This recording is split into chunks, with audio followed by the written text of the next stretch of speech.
Na na na na na, na na na na na na. Na na na na na, na na na na na na. Come on, England, you're not alone. We're all behind you, we're cheering from our homes. We're going all the way. We're going all the way.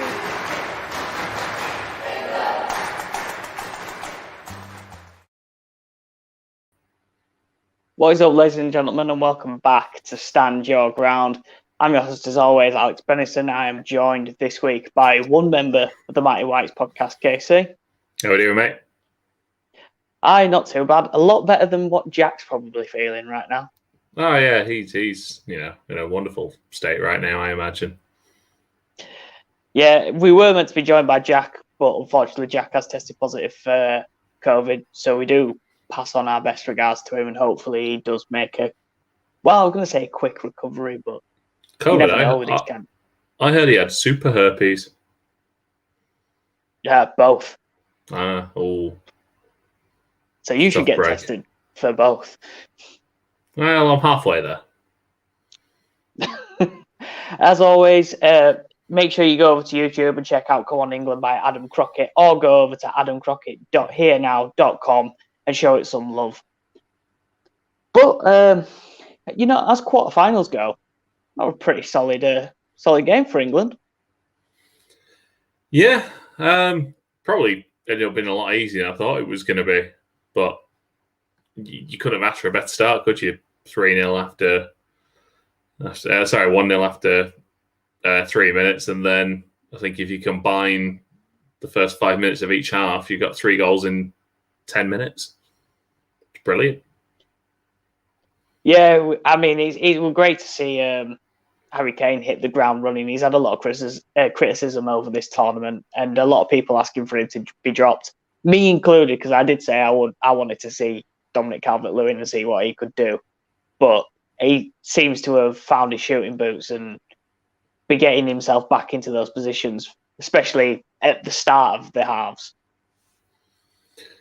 Yeah, like I say, perfect start for England. I thought Raheem Sterling's ball into Harry Kane for that first goal was fantastic. Yeah, absolutely brilliant spot from him. I'm not entirely sure what the centre-back's doing, who seemingly sticks this out to make sure Harry Kane stays behind him. But yeah, you can't be giving a striker like Harry Kane those sorts of opportunities, and he just rolled him behind, stuck it in so easily. And outside of about 10-15 minutes where you'd say it was at best an even game, I thought England just dominated throughout.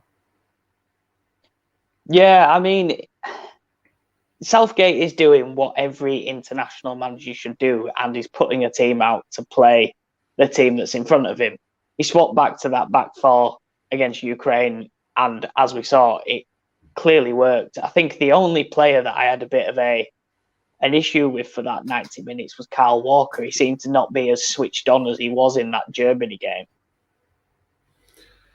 Yeah, there was a couple of times when I think more than anything, England allowed Ukraine to kind of get into dangerous positions. I think there was that ball from Kyle Walker that was left short, and John Stones kind of had to kind of shepherd back to make sure nothing happened. But yeah, I'm honestly trying to think of anything that Ukraine did that really causes any particular issues, but I'm really struggling to think of anything. I think Pickford made 2 saves. I know he made one from a bad back pass from Walker. But in the second half especially, I really don't remember Ukraine threatening us at all. It kind of seemed like as soon as that second goal went in by Maguire from the corner, it were kind of a done and dusted thing, and England were just seeing what training ground routines they could pull off. Yeah, and good to see them giving a few of the B team players a game, like Jordan Henderson, getting him some minutes. Because I'll happily call him a B player. Lovely to see him get his first goal for England as well. I mean, it's taken him 62 attempts, but he's finally got there. Yeah, he's finally broken the streak. The longest run of appearances without a goal. Apparently, Sol Campbell was second, and he's pretty much doubled that almost, I think. But no, again, brilliant start. You've got leaving Harry Maguire pretty much unmarked from a corner. Jordan Henderson unmarked at a cross. Harry Kane unmarked in the penalty area. It was actually quite impressive, really, as to the strategy of. I don't know if they were thinking if it was Raheem Sterling, just try and give him actually actively run away from him because it might make him panic in the penalty area. But yeah, it was just quite impressive to see once you get into this stage of a tournament that international players were being given that much time and room in the penalty area. Yeah, and I think it speaks volume for us because I think Ukraine really didn't know who to defend when we went on the attack. I think the only player that struggled really to get a bit of a foothold in the game was Sancho. And with it being his first start, it's a quarter-final. I'm not too concerned about that. They kind of doubled up on Sancho as well, especially when he picked the ball up. I think they knew that his dribbling ability and the way that he's played in the Bundesliga is something to watch out for. But leaving the two people that have been our main threats of Kane and Sterling wide open and just letting them roam free really backfired for Shevchenko's team. Yeah, I can only imagine at the start of the match as well. All you're thinking is, keep it tight, no mistakes. Because I think if you get that game to half an hour at 0-0, I think then, especially with no real England support there. I mean, I know there was probably a decent following for what there was meant to be, but it could get a bit nervy for England at that point if you keep them out for that long. But yeah, I think once England score after 3 minutes, it must throw that whole plan out the window. Yeah, and 2 records now for England to brag about. We've got the first team to keep 5 clean sheets in the Euros in the 5 opening games. Jordan Pickford must be absolutely buzzing because I'm sure he's only had to make about 6 saves in these 5 games. Yeah, it's been absolutely fantastic that we've played so well. I know I kind of ragged on it earlier about no one comes into international football to watch defensive strengths or anything like that, but there's been 1 or 2 times when I think Pickford's been called upon to make good saves, but for the most part, I think we're good value for those clean sheets. I think this unit of certainly, Walker, Maguire, Stones, and Shaw has worked very well. Mings did a very good job when he was in at the start, and then having Rice and Phillips in front of them, who I think, especially in these 2 knockout games now, have been absolutely fantastic as well. And I was very glad to see that Maguire, Phillips, and Rice all came through without picking up a yellow card. Yeah, it's a real bonus for us to go into this semi-final against Denmark without any of those players missing. You already touched on him, but Roberto Carlos getting 2 assists in 6 minutes, meaning he's got more assists at a European tournament than Zidane does in 6 minutes against Ukraine. He's been an absolute revelation for England this tournament. And I think that it was before, I think if you'd have asked a majority of England fans, it would have been 50-50 whether they wanted to see Luke Shaw play or if they wanted to see Ben Chilwell play. But I think it's unanimous now. I don't think Luke Shaw's dropping that left-back spot. No, and I've been one of those that's been, pressing for Ben Chilwell to play. I do think it's hard to say, obviously, on the back of that performance. I do think of the two of them that Chilwell is probably the better attacking player, but Shaw's performances have been nothing short of brilliant. Like you say, he's just a threat so much. And I suppose once that game opened up, it gave him a lot of license to get to push on a little bit more. Because I think during the group stages, there were times when you were just looking at the positioning Shaw was in, and you're just like, come on, just get that extra 10, 15 yards. And it probably doesn't help that, I've been listening to TalkSport and Jose Mourinho just hammering him every opportunity he has at this point. I want him to sign him for Roma just to keep torturing and abusing him. Just leave him out the squad. Yeah. To be fair, though, he does a lot of running up and down that wing for a fat left back. Poor Luke Shaw. He'll never shake it. It's just one of those things. Like Roy Hodgson saying that Roberto Carlos will never be a decent left back. It'll just follow him for the rest of his career. Yeah. What did anyone ever see in Roberto Carlos? Not a clue. Yeah. Poor man's Luke Shaw. So we might as well touch upon the other quarterfinals that took place. So we'll start with the Friday games. Spain and Switzerland played a 1-1 draw, and Spain went through 3-1 on penalties. It looked like Switzerland were going to do it again and take out another higher-ranked team than them on penalties, but unfortunately, two pretty poor penalties from Fabian Schär and Akanji really left Sweden without a lifeline. You would not know that Swiss team had scored 5 in 5 the previous round in a penalty shootout, would you? They were some terrible penalties. It still does seem strange to me to have your two centre-backs be your second and third choice penalty takers. Yeah. I mean, at this point, I still think any professional footballer should be able to take a decent penalty. But, yeah, you kind of would just assume, well, strikers score goals, therefore, here's a free shot, go score it. I wouldn't mind as well up until the red card. I thought Switzerland looked like they might have actually got something from that game in normal time. I still come away from that thinking that Spain's attacking threat is nothing to be afraid of. Morata was subbed after, an hour? He wasn't on the... I don't think he was on that long. Yeah, 54 minutes Morata came off. Not even an hour, yeah. He's Spain's number 9. Well, number 7 for some reason. But, yeah, just... There's no one in there I'm particularly afraid of. It's very much why I'm now hoping that that they somehow progress against Italy. Yeah, their main player that I think has kind of shone this tournament is Pedri in midfield. The young centre mid seems to have kind of stepped up on the big occasion.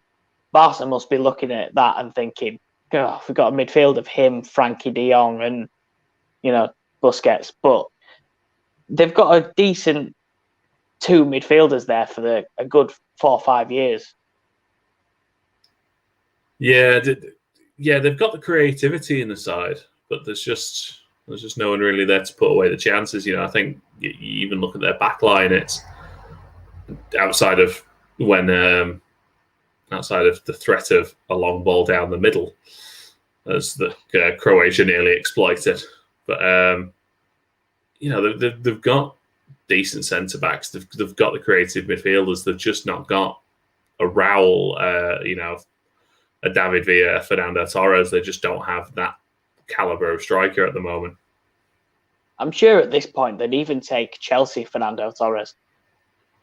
Yeah, he popped up at the big moments. Remember the Nou Camp? Yeah.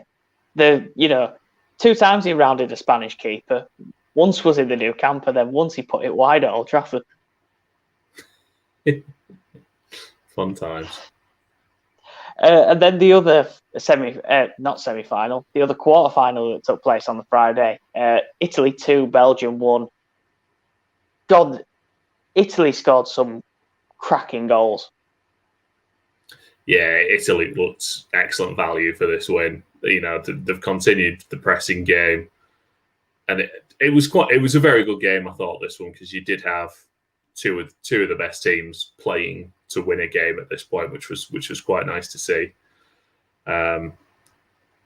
So obviously we had the surprise that De Bruyne was actually fit enough to start. I think after being told that he would more likely, if they were still in the tournament, be there for the semis. But yeah, I just thought Italy were the better team in the end and deserved that win. It's been compared to I've compared it to the early England 2000s team of everyone expects the best from this Belgian side, and when it comes to a major tournament, they just can't seem to get over that final hurdle. And when it was Russia 2018, it was almost Japan that knocked them out. Like, they seem to have that issue of they just can't get quite far enough. Yeah, it'll be disappointing for them as a group of players, although we are talking about a team led by a man who has a relegation with Wigan on his CV. So I don't know quite what level he's going to take you to. But I did like the ITV coverage saying the last time Martinez and Roberto Mancini faced off, Wigan Athletic beat Man City in the final of the FA Cup. Yeah, that is true. Same season they were relegated. Right there, man. Cap. Yeah, it'll be disappointing. I can only imagine there must be a lot of managers looking at that team now, thinking, God, I wouldn't mind. Suppose now you've got 18 months until the World Cup, so I think you could still pretty much have that squad. You know, I know especially the back line is on the older side, but I don't know if you're Belgium. I don't know who you're really looking at to fill in for those, apart from Pascal Struijk, obviously. It does show you a lot about Martinez, that he had people like Denayer has had a decent season for Lyon in the French league, and they've had Boyata, who, although he's not one of the classiest centre backs, still does play in the Bundesliga at the moment, and he was playing Vertonghen, who plays for Benfica, Vermaelen, who's out in Japan, and then Alderweireld. And I think the youngest out of them is Alderweireld, and I'm sure he's like 33. So they're going to struggle centre-back-wise for the next tournament. Yeah, and I think we've probably spoken about it before. I do wonder if that's why they've gone after Pascal Struijk after the season he's had with Leeds. Whereas you look at Holland, who have also made plays for him, they do have a younger defence in place now, whereas I think Belgium would be more desperate to kind of have someone nailed down that's going to slot into that team. That also depends on his development as well over the next year or two. But I wonder if he gets off to a good start this year, if Belgium make a serious play for him and maybe make some promises to get him some regular game time and for the World Cup. Well, yeah, because if it's not him, then you're looking at Cabasset from Watford. It's probably your next big league player. I'm struggling to think of any other Belgian centre backs that are playing top level football at this point in time. But yeah, it does come down to whether he decides he wants to play for Holland, or if he wants to play for Belgium, or if he wants to play for the Philippines. Yeah. Which would be really funny. He might really fancy an Asia Cup. But yeah, back to this game. Barella with the first goal. It was a great goal, to be honest. The Turner to be able to pull away from the two centre backs. The only thing that you can say is, Immobile, what the fuck are you doing? I don't know how you don't get booked for that when it's as blatant as, oh, we've scored. Oh, I'll get up now.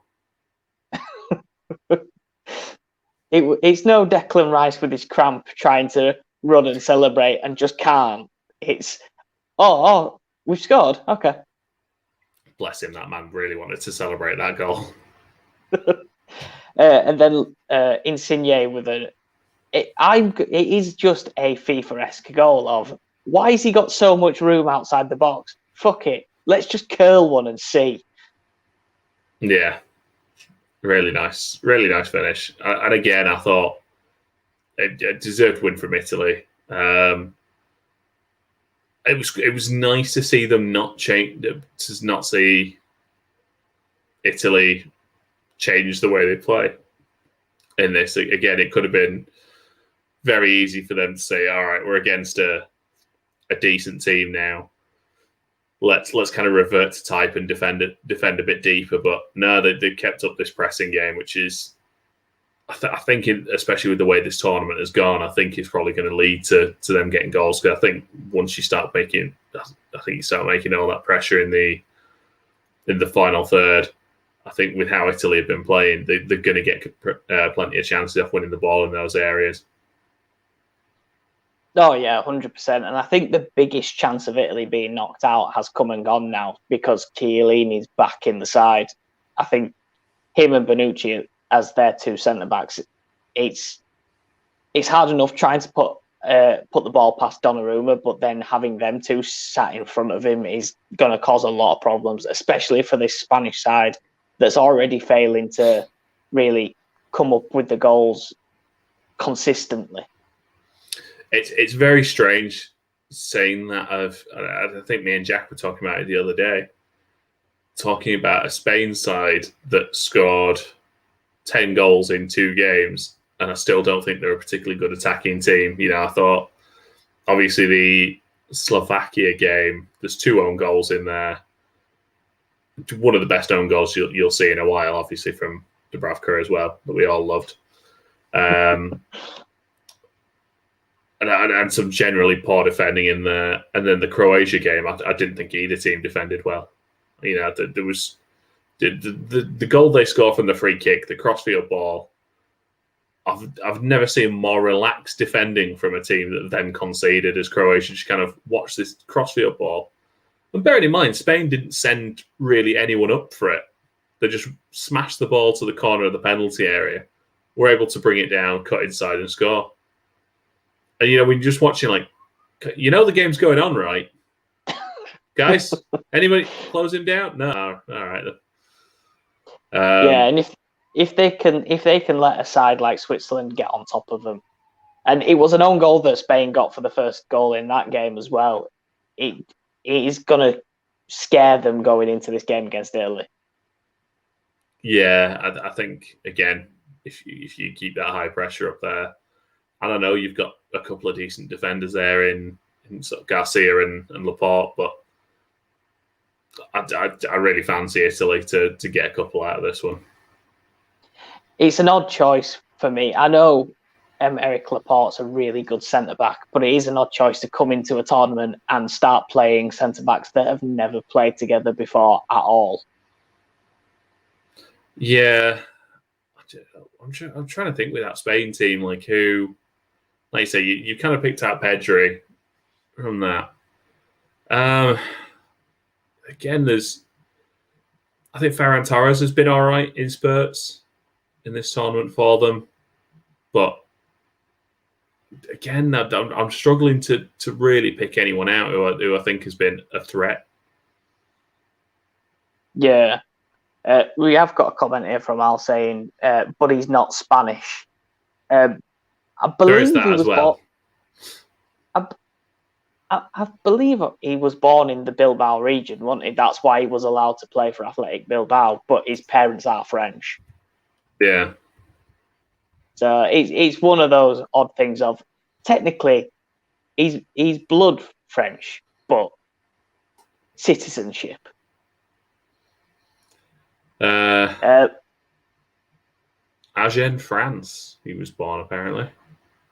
Well, then he grew up in Spain because I know for the Bilbao team when he was there, he was the only non-Spanish player for that side because they wouldn't have anybody who didn't live inside that region play for them. Yeah. Let's have a look here. Sorry, this is just me reading his Wikipedia page now. You can carry on. Well, the only other thing to do for those two games is say predictions for that first semi-final.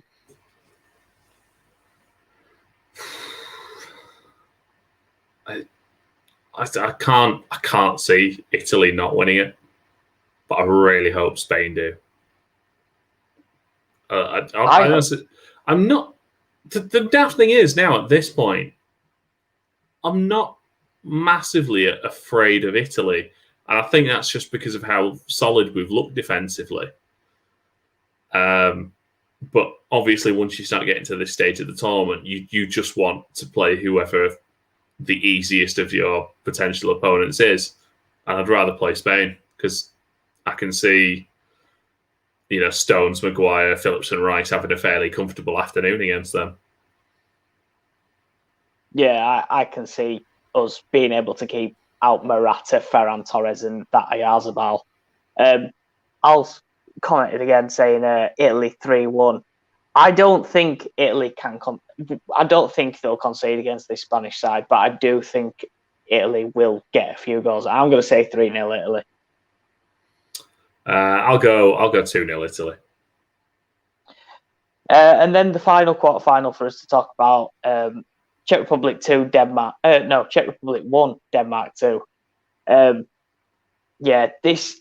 There was all hopes of me. I was sat there watching this game going, go on, Czech. If Czech can just nick like an early goal, they'll just sit back and defend. And it just went the other way. Yeah, again, what was it, 4 minutes in and Denmark have the lead. And there was no looking back at that point then for Denmark either. No, Thomas Delaney with the opening goal with a header from a corner. Just completely unmarked. Nobody even bothered to pick him up. He could have had a second a couple of minutes after that as well. He had a chance that he just put wide. And then the man who came in the round of 16 for his first game, Kasper Dolberg, picked up another goal. And then I think everyone kind of went, right, well, that's Denmark through. But Patrick Schick had to pop up with a goal. It makes him... He's tied with Ronaldo for the Golden Boot on 5 goals, but would come second because Ronaldo's also got an assist. I think Ronaldo's had enough Golden Boots. Just give it to Schick anyway. I'm holding out hope that either Kane or Sterling can still nab that Golden Boot anyway. It's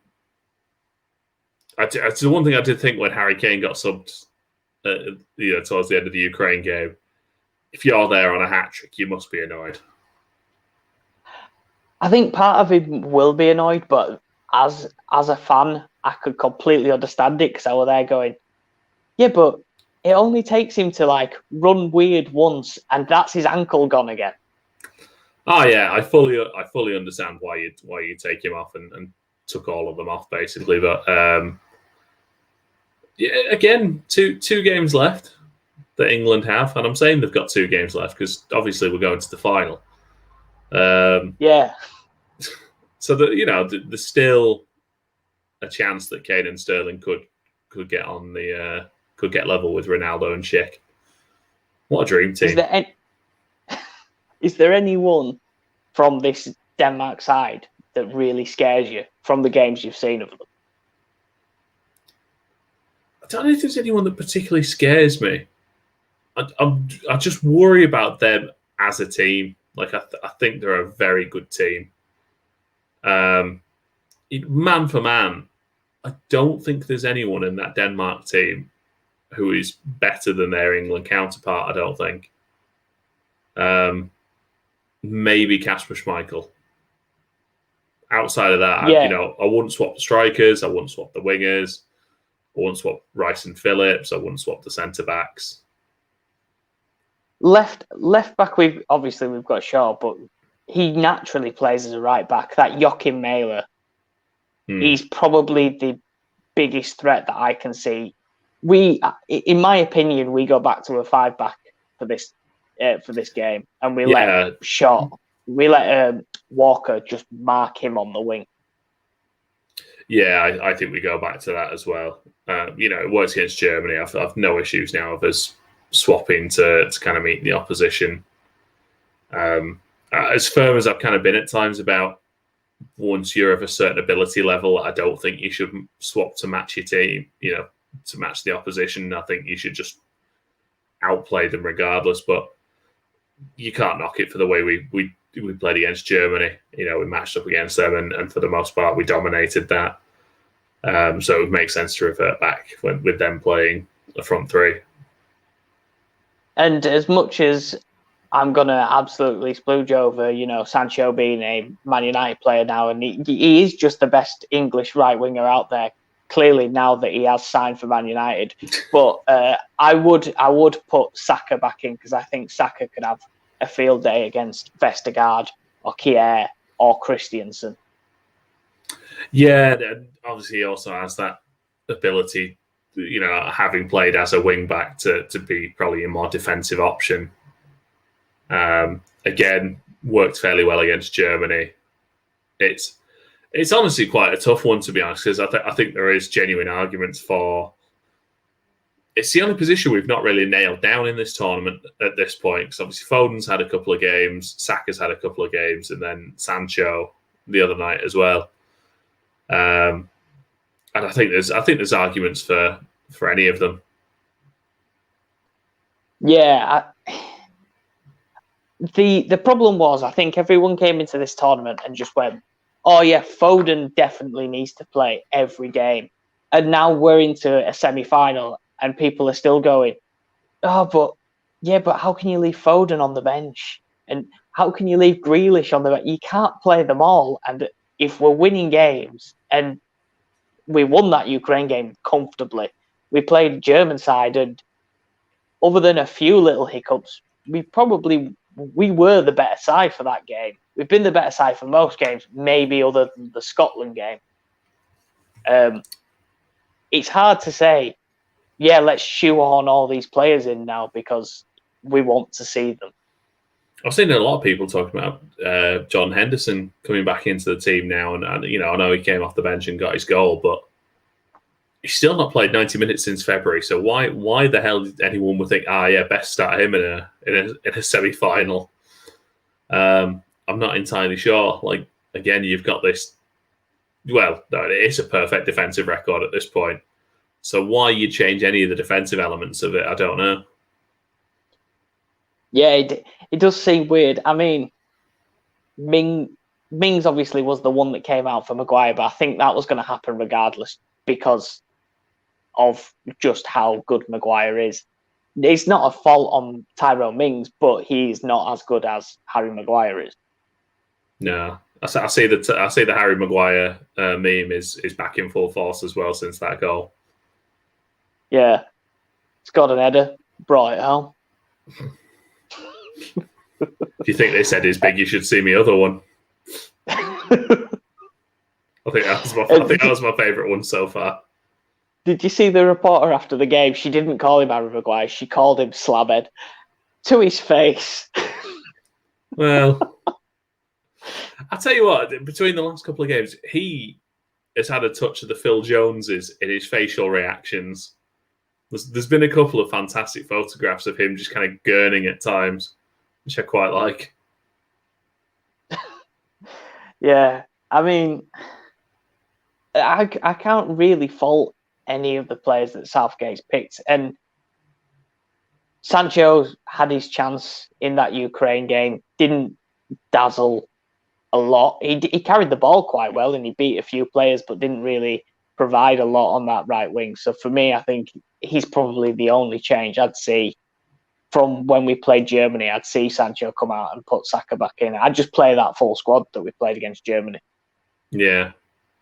By the way, I don't know if did you see the video that England posted? It was like a 4-minute video just called The Recovery. So you see the lads kind of go into to go do like a yoga and stretching session and go through a couple of exercises. And then they go for a swim with 4 inflatable unicorns. And they look like they're having the time of their lives. And then, bizarrely, you've got Declan Rice holding up an inflatable shark for people to run and spear into the pool while Declan Rice shouts, "It's Edge! It's Edge!" Oh. You'd have thought... Great to see.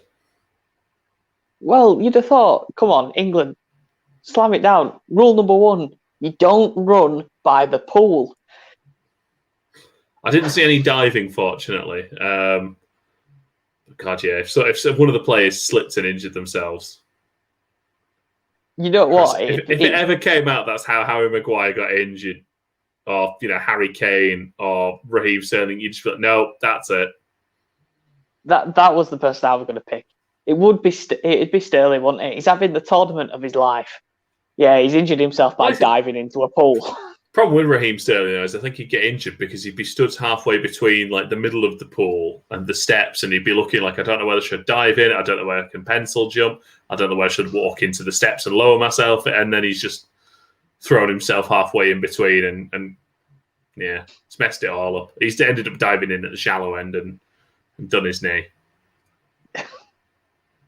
Whereas if you had like one of the England players just sort of chase him down a little bit, he'll make the right decision, he'll be fine. Just got to put him under that pressure so he gets in the pool properly. So after that tangent, here's your hardest prediction for the semi-final, England versus Denmark. What are you going with? I'm trying to think of the last time we played Denmark in a tournament. And admittedly, I'm doing absolutely no research for this. But the last I can remember was when we played them in Japan in 2002. And we won that comfortably. And I'm basically choosing to believe that will happen again. Well, don't look at the last time we played them because they beat us in the Nations League last time we played them. I said a major tournament.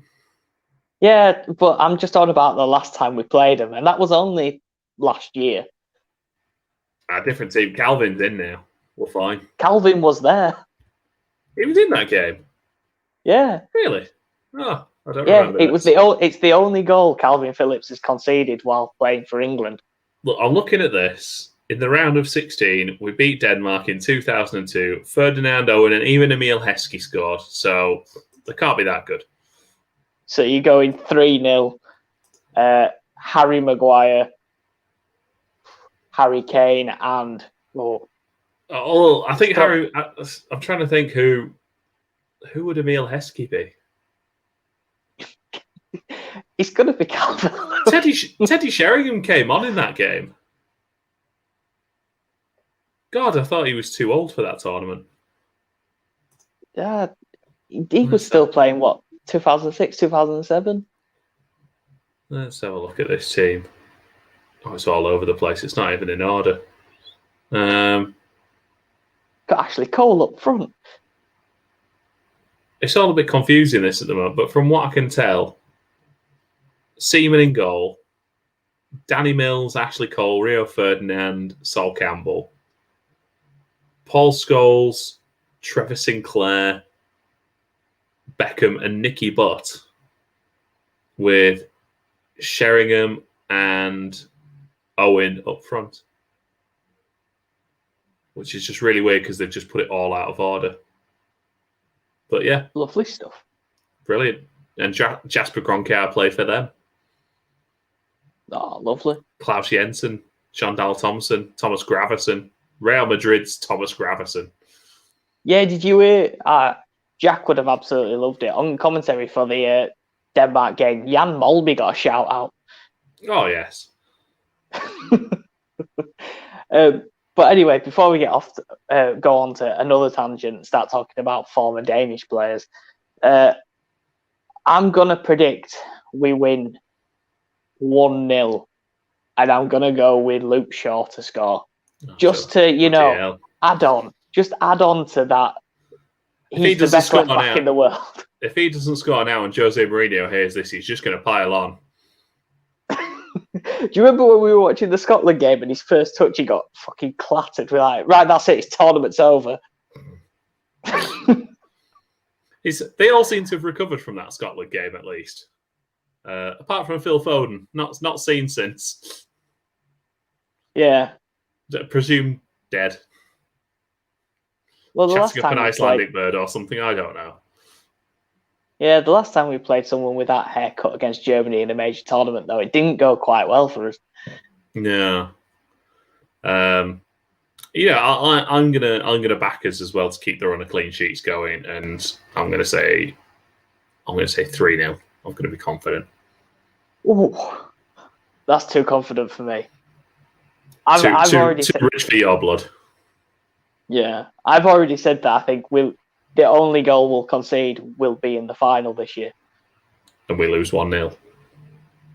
Oh no, 2-1 win. I was gonna say that really hurt. You concede one goal all tournament, and it's the goal that cost you the tournament. And it's a penalty, and it's Luke Shaw that gives it away. And Thomas Muller scores, despite the fact he's not Italian. He's come back for revenge. For some reason, the referee allows it. So we're both predicting an Italy-England final at Wembley. Can't wait to watch Spain v Denmark. I'm incredibly nervous already. Like, I think I'm more nervous for this game than I was for the Germany game. I'm relatively calm, to be honest. I think we've got to this point, and yes, we should be beating Denmark, but I don't want to be pessimistic. But after the years of dross I've watched, I'll take back-to-back semi-final defeats. Not a problem. Yeah, it is nice to see that after the semi-final in the World Cup, people were calling for, right, we need to change. Southgate's he's not an attacking manager. We need to go get somebody who's going to play attacking football. And he's got to his second semi-final. Well, third if you count Nations League. Yeah, I saw when the first time I heard that, they went 3. He's taken us to 3 semi-finals. And I went, 3? Oh, yeah, the Nations League. I suppose. Yeah, sure, that's a thing if you want to count it. But yeah, having been of pub going, well, just about pub going age. I suppose it probably wasn't legally pub going age when England didn't qualify in 2006. I'll snap your hand off a glorious defeat in the semi-final now, having watched. Croatia Steve knock us out. McLaren. That Croatia team that we played? Yeah, in 2006 when they were all a lot younger and mobile, that team not stopped us getting to the tournament in the first place. A young Luka Modric that we said, I'm not sure if he can cut it for Tottenham. I think Eduardo Silva might have been in that team. Oh, yeah, that Brazilian Croatian. Yeah. Former Arsenal. Arsenal favourite. We've got a comment here from Archie saying Italy versus England will be one hell of a final. 2 teams that can score and defend. I just hope we get a game and not have it go to penalties. If it goes to penalties, we might as well just give you the fucking trophy. The nation's collective conscience. Oh, God. We'd all be sick. I think I think that'd be the most people have ever consecutively thrown up in a country at any one time, just through nerves. Yeah, I'd be nervous because we don't have Eric Dyer there to score the winning penalty again. My counter argument to that would be, would we be here if we had Eric Dyer, though? Yeah, because he would have been, left out of the squad every game. It was quite nice hearing Gareth Southgate say, I feel really bad that I can't put every player on the bench and I can't give every player minutes. I'd love to see Ben White play in this tournament. But I suppose we're at the semi-finals now and you can't be like, go on, Ben, you play the last 10 minutes then. No, we were 4-0 up against Ukraine. Fuck it, just do it. Play him in midfield. I don't think Ben White even made the bench, did he? He's one of the three that has to miss out. We seem happy with Tyrone Mings. Yeah, well, I'm trying to think of who. Ben Chilwell's not had any games, but he's not getting in above Shaw. Ramsdale and Johnson, no, we're not swapping keepers now. Ben White, Southgate obviously. go for the semi-final, just like, yeah, we'll get these lads some game time. Like, yeah, let's start with White and Mings. Be fine. Yeah, play a back Get four. Kieran with them Trippier twos. back at left back. Oh, fuck off! Don't. He can play right wing back in our back five. He probably will. I'm trying to think actually from that team, but yeah, it'll be Mount that drops out, I imagine, and Trippier goes in, and then you swap Sancho with Saka. I'd imagine that's what the team will be. I'm hoping so, but they did say on commentary before the Ukraine game that Saka had picked up a bit of an injury. That's why he wasn't on the bench as well. So he looked fine in the pool. Yeah, it might have just been a bit of a. I've had cramp. My muscle doesn't feel 100% recovered. Right, just don't take a risk. Well, you say that. I think Ian Wright changed his profile picture to Saka taking a running jump while straddling one of the inflatable unicorns. I think that's his profile picture on Twitter now. So, yeah, and unicorns also the national animal of Scotland. Yeah. I can only imagine, and I don't think it's a lot of people, but I think there's enough people who would have got angry at that.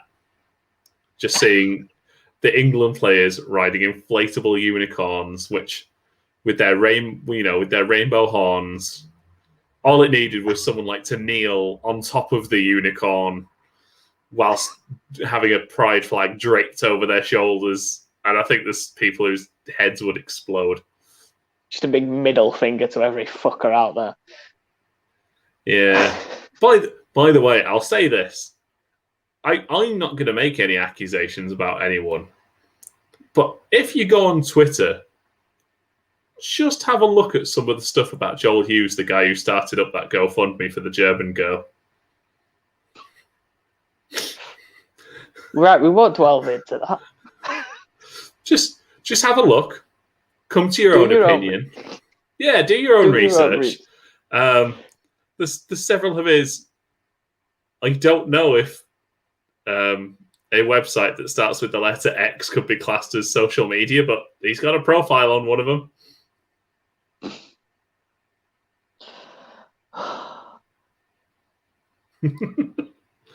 I didn't know this was going to turn into this.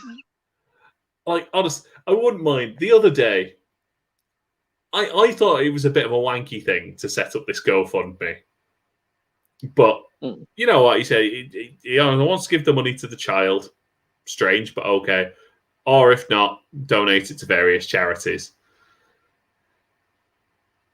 And now, if I were the police, yeah, I'd be looking at him. So yeah. Anyway, on that note, but yeah, I think England are going to beat Denmark, so it's fine. Yeah, football's coming home. I've predicted 1-0. You've predicted 3-0. We will have another. If we go through on Wednesday, we will do a podcast Thursday or Friday ahead of the final, and then we will do a podcast the Monday after the final. If we lose, then we don't have to bother with the one after the final. Tournament's over. Well, then. If we lose, and it'll be a 5-minute podcast on Friday, going, yeah, they won. Fuck off. But it's all right because football's coming home. That'll do us for this episode of Stand Your Ground. Ahead of the semi-finals tomorrow and Wednesday, 8:00. Make sure you watch both of them. I might have calmed down by Thursday morning. Maybe. Or are you just going to stay hyped? You know what? Sleeping is for the cheers. You just go full on. Yeah. You know, stay hyped like our left back, Mojo Shaw.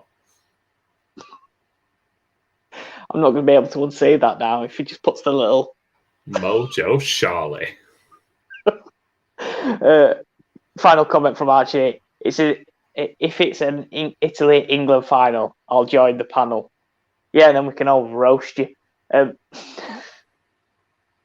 good that he's inviting himself on this now. To be fair, he has got the power. He can just join. I can't stop him. Feel like the NWO video, just like it's going to take over all of a sudden.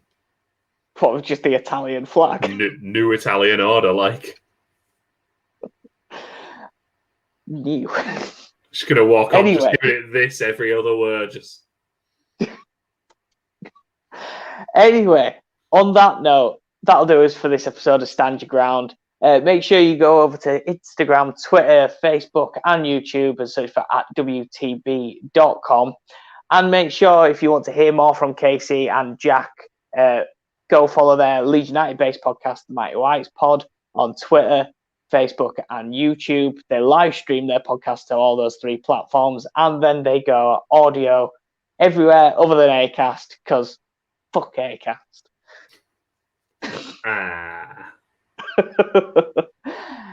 But Casey, it's been a pleasure. Same to you, pal.